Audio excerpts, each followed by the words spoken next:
Do you ever wonder why housing crash thumbnails keep popping up in your feed?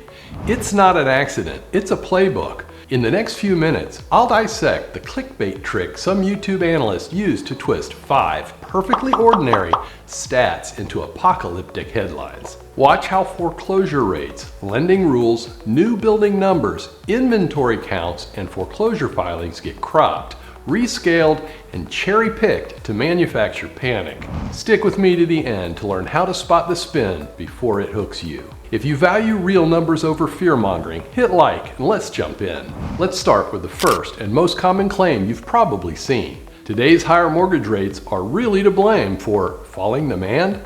Let's focus on the numbers behind today's mortgage rates and why so many YouTube analysts frame them as a crisis. Over the past few years, the story has been everywhere. Mortgage rates have shot up and buyers are getting priced out. If you look at a graph covering just the last 7 years, it's easy to see why people are alarmed. Between 2018 and 2021, rates dropped to record lows, bottoming out at 2.65% and rarely climbing above 4%.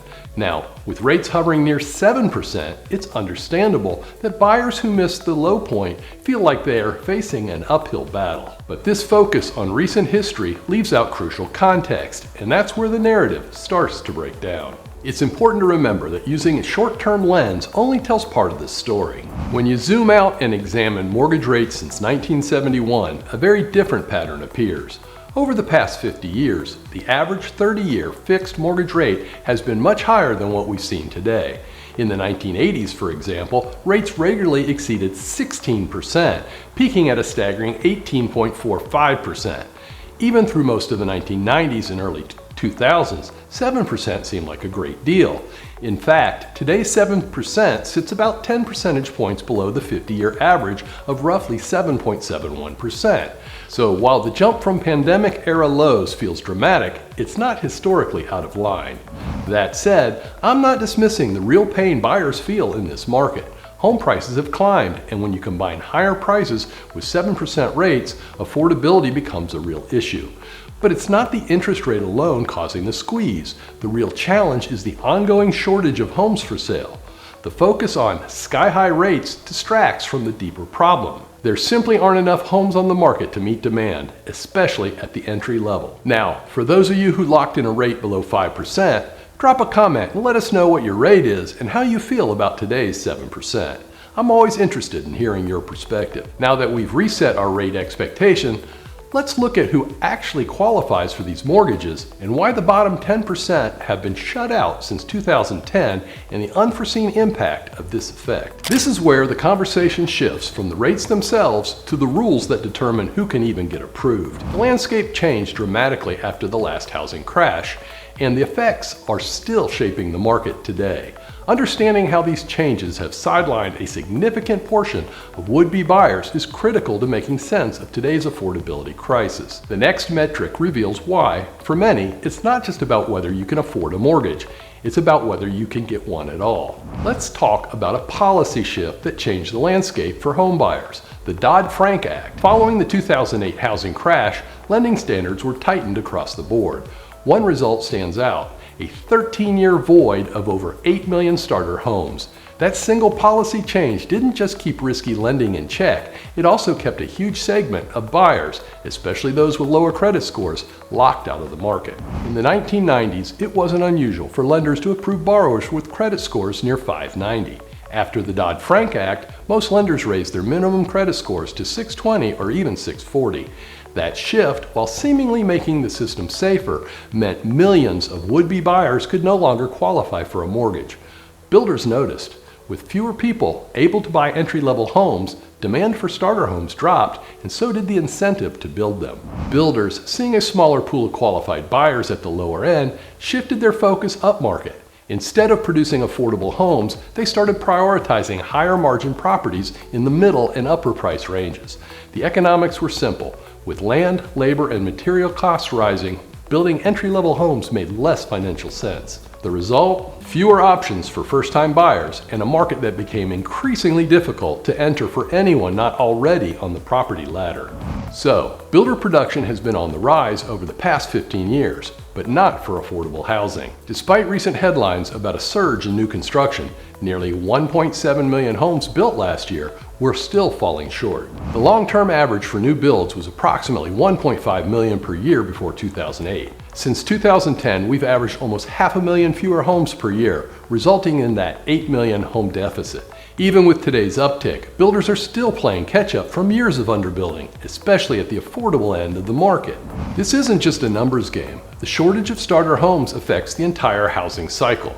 First-time buyers often struggle to find affordable options, which can lead them to staying renters for longer. That means move-up buyers have fewer prospects to sell to, slowing the entire chain of transactions. It clogs the system, making it harder for families to move up, downsize, or relocate as their needs change. Every missed opportunity for a first-time purchase is a missed opportunity for the whole market. In addition to the credit and policy hurdles, economic pressures have made building affordable homes even more challenging. Land prices have soared in many regions, and the cost of permits and regulatory compliance keeps climbing. Labor shortages and higher material costs exacerbate the challenge. For most builders, the math just doesn't work out for sub-$200,000 homes, so they follow the money and focus on higher price points. The gap at the entry level continues to widen, leaving lower income buyers with very few choices. So when you hear claims about a looming oversupply, it's important to look at the full picture. Yes, construction has increased, but it's still nowhere near enough to erase more than a decade of lost inventory. The deficit in starter homes continues to shape the entire market, and catching up will take years of consistent building, especially at the affordable end. New construction isn't the oversupply boogeyman some make it out to be. It's more of a slow, necessary catch-up. But if you're hoping that existing home inventory might be the answer, it's worth taking a closer look at what's really happening there. I'm seeing reports from all over that the U.S. housing market has shifted from a seller's market to a buyer's market. But is that really true? When we examine the evidence provided by the alarmist, it appears shocking. The supply of homes for sale has exploded since January of 2022, with the number of available listings up 48%, surpassing the 1.4 million homes level. Surely this has flipped the market, right? However, when we zoom out to consider the U.S. housing stock in context, we find that we've merely bounced off an all-time low number of homes for sale. When the housing market crashed in 2008, inventory levels jumped from the 1990s average of just over 2 million homes available, surging above 4 million homes. Simultaneously, Dodd-Frank raised the floor on home loans, removing 10% of the buyers from the market.